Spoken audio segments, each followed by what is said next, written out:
Welcome back. We're talking about India-US relations as Prime Minister Narendra Modi meets with the US President Donald Trump. Let's get back to our panel right now. Hi, and I want to ask you about defense cooperation between these two countries. As we've been mentioning, there has been an arms deal done here, drones and fighter jets from the United States being sold to India. How will these defense deals be seen in China? I think that China has recognized that India is destined to want to strengthen its military power. And this is not new. If you look at the past decade, for example, between 2012 and 2016, India's arms import accounts for 14% of the global arms import. India has been the largest arms importer for a long time. And you know, what India has been buying primarily has been buying from Russia. Russia has accounted for nearly 68% of India's arms imports, and the US during the 2012 to 2016 period accounted only for 14% of India's arms imports, and Israel accounting for 7%.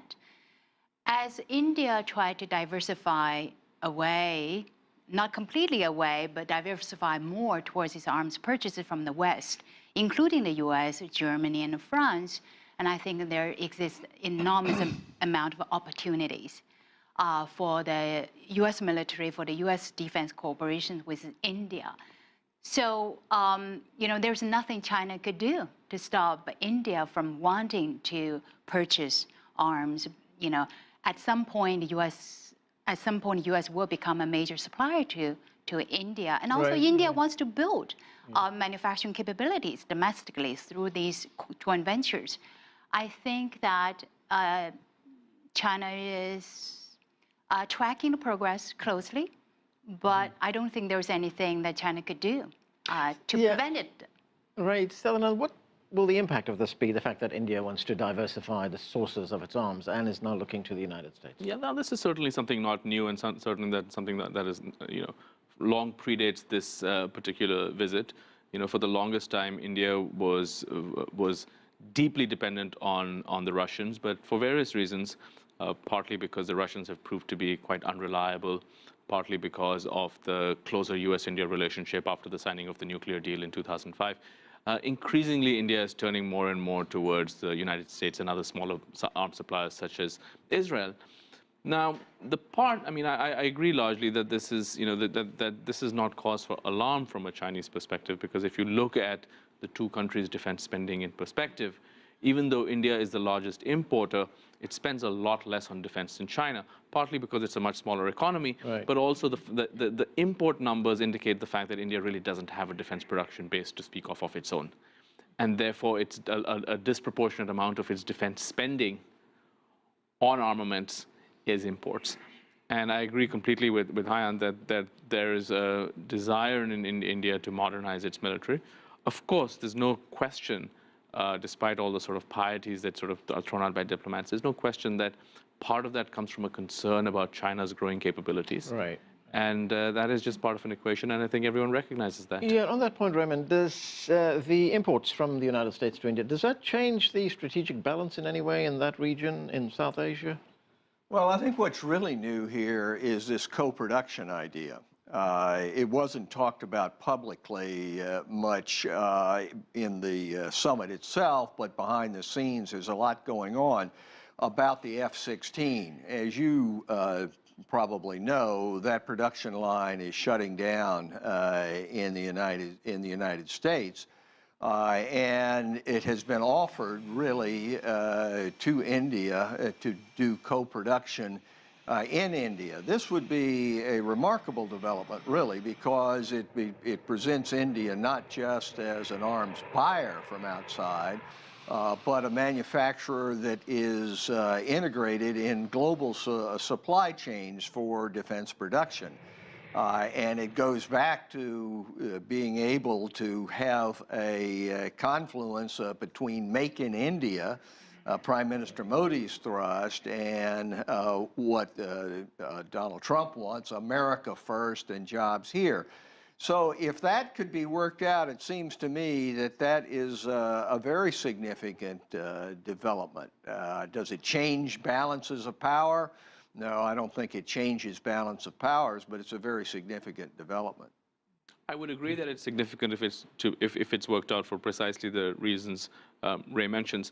I don't think it's going to happen, because I think that in India there's a very strong politically, it becomes very difficult for any government to accept anything that can be portrayed as second best. And the fact that you have the F-16 line that is coming to the end of its life means that opponents of this idea, which I think is a good idea, but opponents of this idea are going to portray this as sort of a hand-me-down. And so I'd be very, very surprised if it actually comes to fruition. Raymond, I want to get back to you on another issue, and that is terrorism. It's being seen as one area where these two countries could cooperate. Both have been victims of terrorist attacks. I want you to take a listen to what President Trump had to say about that. Let's watch. The security partnership between the United States and India is incredibly important. Both our nations have been struck by the evils of terrorism, and we are both determined to destroy terrorist organizations and the radical ideology that drives them. We will destroy radical Islamic terrorism. In that respect, are these two leaders on ideologically the same ground here? Well, I don't know if they're on the same ground, but there is a similarity in using the words about radical Islamic terrorism. And I think in India there is some hope that vis-a-vis Pakistan that there is going to be some further change in terms of how the United States treats Pakistan.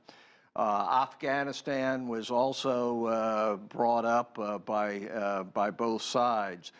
The real question is whether or not India is going to look at terrorism and fight against terrorism to include ISIS, Al-Qaeda across the board, or whether that's really just a code word for what happens with Pakistan and by extension into Afghanistan. There's no question there's a lot of common ground, particularly in cybersecurity, the ability to work together on terrorism in the cyber world.